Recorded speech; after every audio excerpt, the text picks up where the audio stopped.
गांव में बसे घने जंगल के बीचों बीच बनी गुफा के अंदर एक चुड़ैल रहती थी, जिसके पास सुनहरे रंग की सोने की गाय थी, जो कि सोने की थी और सोने का गोबर देती थी। आधी रात होते ही वो चुड़ैल अपनी गाय के साथ शिकार के लिए निकल पड़ती थी। क्या हुआ मेरी सुनहरी, तू उदास क्यों है? क्या तुझे भूख लगी है? चल मैं तुझे कुछ खिला कर लाती हूँ। इसके बाद चुड़ैल और सुनहरी जंगल में जाते हैं। तभी चुड़ैल सुनहरी से कहती है, ये ले सुनहरी, यहाँ पर जो चारा रखा हुआ है तू इसे खा ले, और साथ में ही नदी है, अगर प्यास लगेगी तो इसमें से पानी पी लेना। तब तक मैं भी अपना शिकार ढूंढ कर आती हूँ। और ये कहकर चुड़ैल वहाँ से चली जाती है।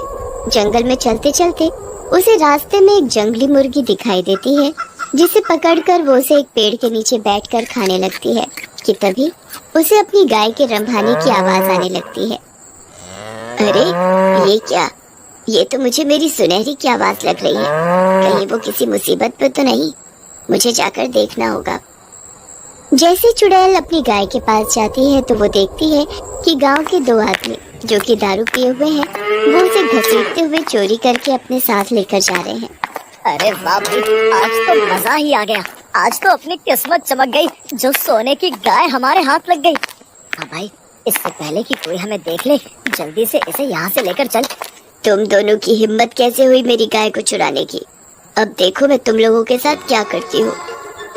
इतना कहते ही चुड़ैल अपने लंबे लंबे हाथों से उन दोनों का गला घोंटकर उनकी जान ले लेती है, और फिर वो चुड़ैल उन दोनों का सर धड़ से अलग कर देती है और उनके धड़ के छोटे छोटे टुकड़े अपनी भूतिया गाय को खिला देती है। ऐसे पापी और बुरे लोगों का तो यही हाल होना चाहिए। जो भी मेरी गाय के साथ बुरा करने की कोशिश करेगा, उसे ऐसे ही मौत की सजा मिलेगी। इसके बाद चुड़ैल वो सोने का गोबर ले जाकर गरीब लोगों के घरों के बाहर रख देती थी। इस गांव में तो अमीर लोग और अमीर होते जा रहे हैं, जबकि गरीब बेचारे और गरीब। ये कहकर चुड़ैल अपनी भूतिया गाय के साथ वहाँ से गायब हो जाती है। अगले दिन सवेरे जब माधव और राजू की खोज में गांव के लोग जंगल की तरफ आते हैं, तो उन्हें वहाँ दोनों के कटे हुए सर मिलते हैं। भगवान, न जाने मेरे माधव और राजू कहाँ चले गए। कल रात से वो दोनों गायब हैं। मुझे तो डर है कहीं उस चुड़ैल ने तो उन्हें नहीं पकड़ लिया।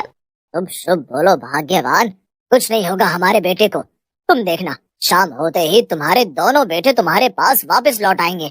तभी बंटी नाम का लड़का वहाँ भागता हुआ आता है और चिल्लाते हुए कहता है, अरे गजब हो गया सरपंच जी, गजब हो गया। अरे क्या हो गया, क्यों मरे जा रहे हो? अरे रो क्यों रहा है? क्या हुआ जल्दी बता, मेरा तो दिल बैठा जा रहा है। अरे काकी कैसे बताऊं, हमारे दोनों भैया अब इस दुनिया में नहीं रहे। चुड़ैल ने उन्हें मार दिया है। उनके कटे हुए सिर जंगल के बीच नदी किनारे मिले हैं। इसके बाद सुषमा और सरपंच अपनी छाती पीटते हुए जोर जोर से रोने लगते हैं। इसके बाद गांव के सभी लोग मिलकर माधव और राजू का अंतिम संस्कार करते हैं। चुड़ैल, तूने मेरे साथ अच्छा नहीं किया। तूने हमसे हमारी दोनों संतानें छीन ली। मेरी कोख सुनी कर दी उस चुड़ैल ने। अब देखो मैं उसके साथ क्या करती हूँ। अपने दोनों बेटों का अंतिम संस्कार करने के बाद वो एक तांत्रिक के पास जाते हैं, ताकि वो अपने बेटों की मौत का बदला ले सके। बाबा, हमारी मदद करो। चुड़ैल बहुत खतरनाक है। उसने अपने भूतिया गाय के साथ मिलकर मेरे दोनों बेटों को मार डाला। मुझे उससे अपने बेटों की मौत का बदला चाहिए, किसी भी कीमत पर। आप जितना पैसा बोलेंगे हम आपको देंगे। बदला लेना किसी भी समस्या का समाधान नहीं होता, बल्कि समस्या को ही जड़ से उखाड़ फेंकना चाहिए। हम उस चुड़ैल को और उस भूतिया गाय को हमेशा हमेशा के लिए इस दुनिया से भगा देंगे, ताकि जो दर्द तुम सह रही हो वो किसी और की माँ को न झेलना पड़े। ये कहकर तांत्रिक बाबा सुषमा और सरपंच के साथ गांव पहुंच जाते हैं। धीरे धीरे जैसे ही रात होने लगती है, वो तांत्रिक बाबा अपनी तंत्र विद्या शुरू कर देते हैं। ओम ह्रीम क्लीम चामुंडाय नमः, चुड़ैल प्रकट हो। ओम ह्रीम क्लीम चामुंडाय नमः, चुड़ैल प्रकट हो। तांत्रिक के मंत्र पढ़ने के साथ ही वो चुड़ैल अपनी भूतिया गाय के साथ प्रकट हो जाती है। क्यों बुलाया है तूने मुझे यहाँ? क्या चाहता है तू मुझसे? बोल तांत्रिक। देख चुड़ैल, तू इन गांव वालों का पीछा छोड़ दे। इन्होंने तेरा क्या बिगाड़ा है? तू इन्हें क्यों मारना चाहती है? इन गांव वालों की वजह से ही आज मेरी ये हालत हुई है। मैं इन लोगों को नहीं छोड़ूंगी। मैं इनसे अपनी मौत का बदला लूंगी। कौन सा बदला? आखिर क्या हुआ था तेरे साथ? कुछ साल पहले मैं भी इसी गांव में रहा करती थी। मैं दुर्गा माँ की बहुत बड़ी भक्त थी। सुबह शाम मैं उनकी भक्ति किया करती थी। मेरी भक्ति से प्रसन्न होकर उन्होंने मुझे एक जादुई सोने की गाय उपहार में दी, जो कि सोने की थी और सोने का गोबर किया करती थी। मैंने उस गाय के गोबर को इकट्ठा किया और सोने के गोबर को बेचकर जो पैसे आए वो गरीबों में बांट दिए। ये तो बहुत अच्छी बात है कि तुम गरीबों की मदद किया करती थी, लेकिन तेरी मौत का कारण क्या था? धीरे धीरे वो गाय दिन पर दिन ढेर सारा सोने का गोबर देने लगी, जिससे कि मेरे पास भी अच्छे खासे पैसे इकट्ठे हो गए और मैंने अपने लिए एक बड़ा सा घर ले लिया और धीरे धीरे मैं इस गांव में सबसे अमीर होने लग गई। फिर गांव वालों ने ये बात इस सरपंच तक पहुंचा दी। सरपंच से ये सब नहीं देखा गया कि इनके रहते कोई इस गांव में अमीर हो, जिसके चलते इसने अपने गुंडे मुझे मरवाने के लिए भेज दिए। उसके कुछ गुंडों ने मेरी गाय को जहर खिलाकर मार दिया और साथ ही मेरा भी गला काटकर मेरी हत्या कर दी। लेकिन मरने के बाद भी मेरी आत्मा को मुक्ति नहीं मिली और मैं बदला लेना चाहती थी। उसी पल मैंने दुर्गा माँ को याद किया।